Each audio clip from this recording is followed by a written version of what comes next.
पांचवा प्रश्न देखिए। टूटे फूटे खंडर सभ्यता और संस्कृति के इतिहास के साथ साथ धड़कती जिंदगियों के अनछुए समूह का भी दस्तावेज होते हैं। इस कथन का भाव स्पष्ट कीजिए। उत्तर। जब कोई सभ्यता या संस्कृति काल के ग्रास में समी जाए यानी काल में चली जाए तो पीछे टूटे फूटे खंडर छोड़ जाती है। इन्हीं टूटे फूटे खंडरों की खोज के आधार पर अमुक सभ्यता और संस्कृति के बारे में जानने का प्रयास किया जाता है कि उस सभ्यता में जीवन कैसे रहा होगा, कैसे साधन हो रहे होंगे। सिंधु घाटी की सभ्यता विश्व की प्राचीनतम सभ्यता थी, किंतु वह भी एक दिन समाप्त हो गई। कहा जाता है कि सिंधु सभ्यता के समाप्त होने के पीछे बहुत कारण थे। कुछ लोग इंद्र देवता की वो मानते हैं, कुछ लोग कहते हैं कि जो हड़प्पा सभ्यता ने इतनी ज़्यादा मतलब निर्माण किया, ईंटों की इतनी ज़्यादा आवश्यकता हुई कि उन्होंने जंगलों को काटा, पेड़ों को काटा, उसमें ईंटें पकाई, जिससे क्या है सारे जंगल समाप्त हो गए और जब बाढ़ आई तो वह समाप्त हो गई। अपने पीछे छोड़ गई टूटी फूटी इमारतों के आधार पर पुरातत्ववेत्ता कि वह एक सुसंस्कृत और विकसित संस्कृति थी। उस समय का समाज, उसमें रहने वाले लोग कैसे थे, इन सभी के बारे में खंडरों के अध्ययन से ही जाना जा सकता है, जो उनके अवशेष हमें प्राप्त हुए हैं। कोई भी खंडर और नगर में मिले अन्य अवशेष और चीज़ों के आधार पर उस युग के उस युग के लोग होते हैं, उनके आचार व्यवहार के बारे में हमें पता चल जाता है। उस समय के लोगों का खान पान भी यही वस्तुएं बता देती हैं कि जिन चीज़ों के अवशेष मिले हैं वो किन किन चीज़ों का खेती करते थे, क्या प्रयोग करते थे। इसलिए कहा गया है कि टूटे फूटे खंडर सभ्यता और संस्कृति के इतिहास के साथ साथ धड़कती जिंदगियों के अनछुए समूह का भी यह क्या है, दस्तावेज है। आगे देखते हैं छठा प्रश्न।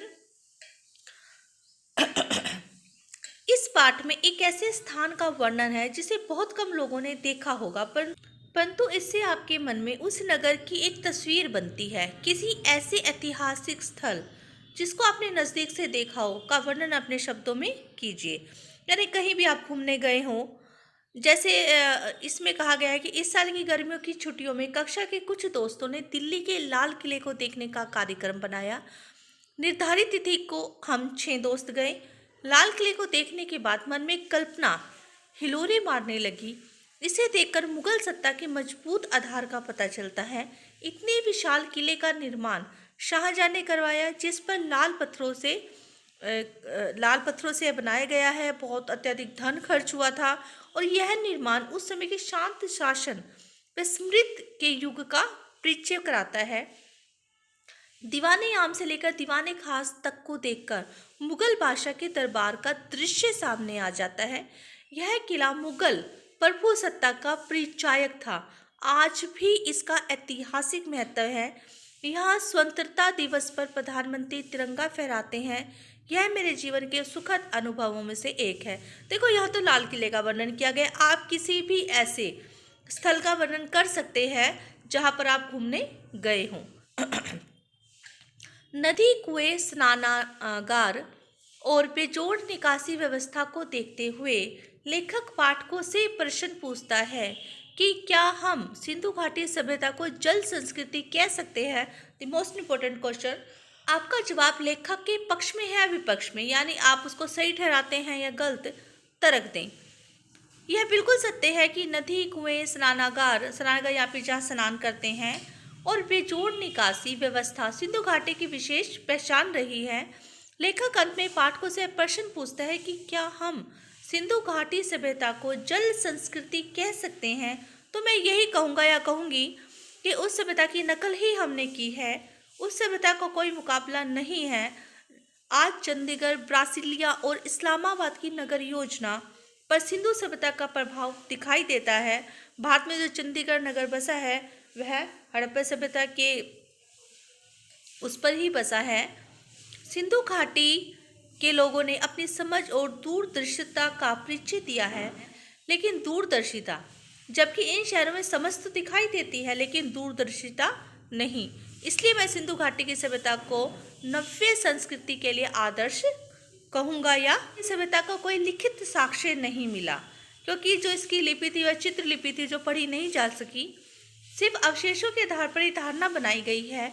इस लेख में मोहनजोदड़ो के बारे में जो धारणा व्यक्त की गई है, क्या आपके मन में इससे कोई भिन्न धारणा यानी इससे अलग कोई भाव पैदा होता है? इस पर चर्चा करें।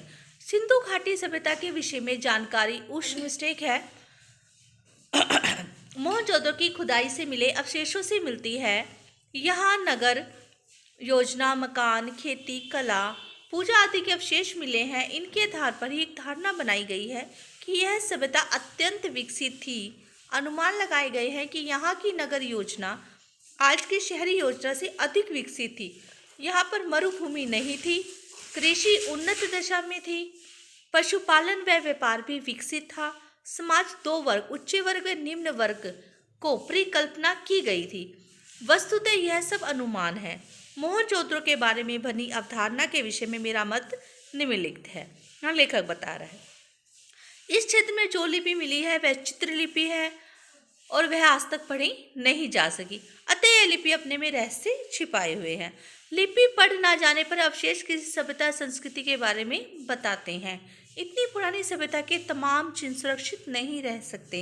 इस क्षेत्र की जलवायु व मजबूत निर्माण के कारण काफी अवशेष ठीक दशा में मिले हैं। उन्हीं के आधार पर इस सभ्यता की परिकल्पना समझ की गई है।